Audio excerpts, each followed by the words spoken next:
أعوذ بالله من الشيطان الرجيم. Bismillahirrahmanirrahim. Assalamualaikum warahmatullahi wabarakatuh. Nah, apa kabarnya teman-teman kelas 1? Mudah-mudahan selalu dalam perlindungan Allah dan dalam rahmatnya ya. Amin ya rabbal alamin. Alhamdulillahirabbil alamin. Wassalatu wassalamu ala asrofil anbiya'i wal mursalin wa ala alihi washabihi ajmain. Amma ba'd.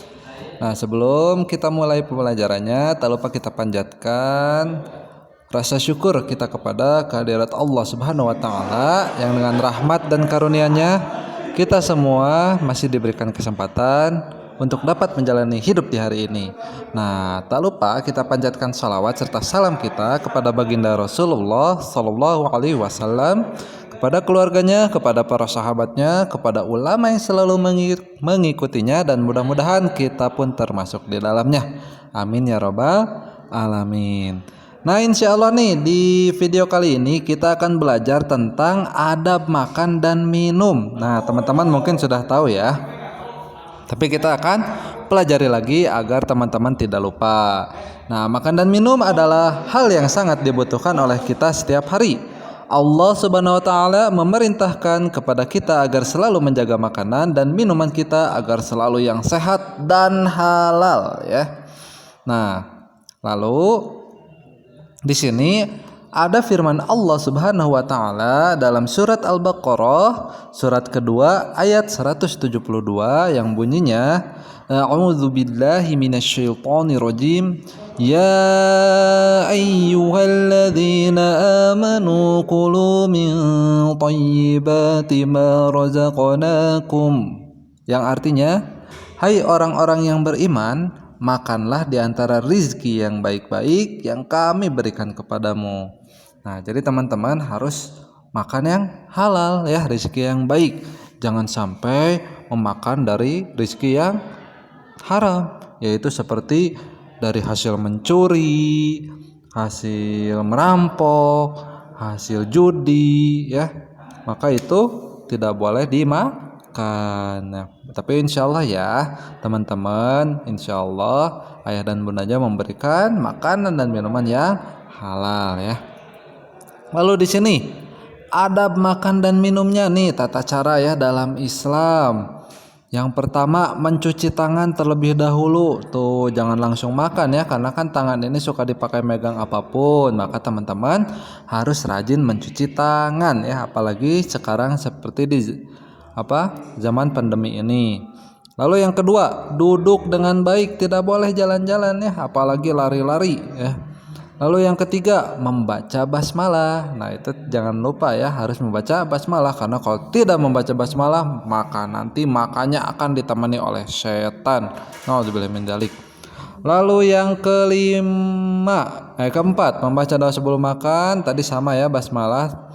Lalu yang kelima, menggunakan tangan kanan. Tuh, tidak boleh pakai tangan kiri ya teman-teman. Karena insya Allah tangan kanan teman-teman kan ada ya, Allah berikan dengan sempurna, maka pergunakanlah dengan sebaik-baiknya.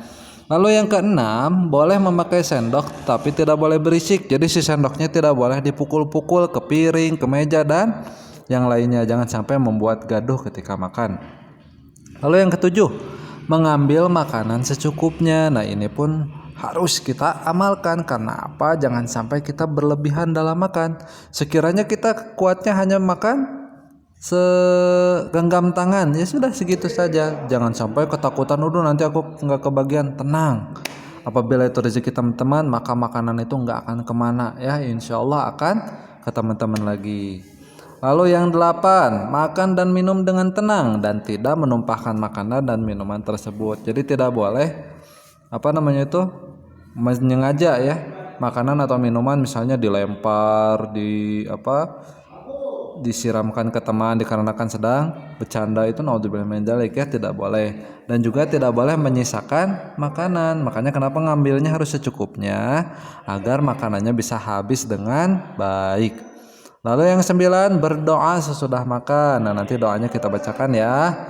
Yang 10, mencuci tangan lagi sampai bersih, karena itu bekas makan ya, tangannya bekas ada bumbu, ada bekas nasi kan suka lengket, maka harus cuci tangan. Lalu yang ke-11 berkumur-kumur atau menyikat gigi agar ketika sholat tidak ada makanan yang tersisa, karena makan ini sebenarnya menjadi bahan bakar, menjadi bensinnya kita untuk ibadah ya. Jadi bukan sekedar hanya untuk mengenyangkan perut. Lalu di sini Rasulullah SAW yang didasari dengan sabda beliau SAW, yaitu yang artinya ya biar cepat, aku tidak pernah makan sambil bersandar. Aku hanyalah seorang hamba. Aku makan sebagaimana layaknya seorang hamba. Dan aku pun duduk sebagaimana layaknya seorang hamba. Tuh, jadi kalau makan itu jangan sambil bersandar.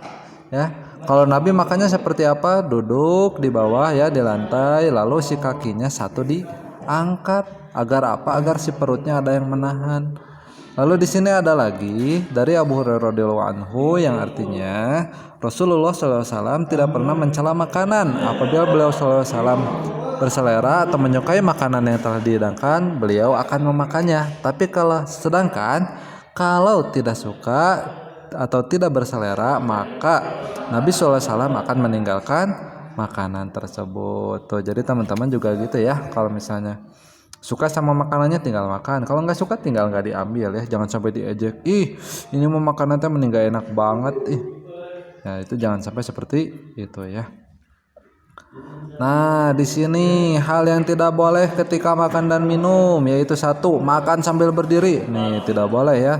Kedua, berebut makanan, bagusnya apa? Berbagi. Yang ketiga, makan sambil berjalan, tuh gak boleh ya. Mencela makanan tadi tidak boleh. Yang kelima, makan sambil tergesa-gesa buru-buru takut kehabisan atau takut diminta ya, itu tidak boleh juga. Lalu yang keenam, menyisakan makanan. Nah, itu yang dilarang ketika makan. Lalu di sini ada doa sebelum makan berdasarkan hadis Rasulullah SAW. Idza akala ahadukum falyadhkur ismallahi ta'ala. فإذا نسي أن يذكر اسم الله في أوله فليقول بسم الله أوله وآخره. Nah, di sini yang artinya apabila salah seorang di antara kalian hendak makan, maka ucapkanlah bismillah, itu sudah cukup ya. Dan jika ia lupa untuk mengucapkan bismillah di awal makan, maka hendaklah ia mengucapkan bismillahi awwalahu wa akhirahu, dengan menyebut nama Allah di awal dan akhirnya. Itu kalau lupa mengucapkan bismillah di sebelum makan ya. Lalu doa setelah makan hendaknya mengakhiri makan dengan pujian kepada Allah sebagaimana sabda Rasulullah SAW, mana akala ta'aman wa qala alhamdulillahilladzi at'amani hadza wa razaqanihi min ghairi haulin minni wala quwwah ghufira lahu ma taqaddama min dzanbih. Nah, jadi di sini artinya barang siapa sesudah selesai makan maka berdoa alhamdulillahilladzi at'amani hadza warzaqanihi min ghairi haulin minni wala quwwah ya. Segala puji bagi Allah yang telah memberi makanan ini kepadaku dan yang telah memberi rezeki kepadaku tanpa daya dan kekuatanku. Niscaya akan diampuni dosanya yang telah lalu. Tuh Masya Allah ya. Jadi teman-teman silahkan diamalkan. Dan ini pun menjadi tugas teman-teman ya, menghafalkan doa sesudah makan. Insya Allah tuh ini ada hadisnya ya, tertera di sini dalilnya yang insya Allah sahih dan kuat ya untuk diamalkan. Nah, mungkin itu saja yang bisa Ustadz sampaikan di video kali ini. Mudah-mudahan bermanfaat untuk teman-teman dan khususnya buat Ustadz sendiri ya. Mohon maaf dengan segala kekurangannya. Kita ucapkan alhamdulillahirabbil alamin. Subhanakallahumma wa bihamdika asyhadu an la ilaha illa anta astaghfiruka wa atubu ilaik. Assalamualaikum warahmatullahi wabarakatuh.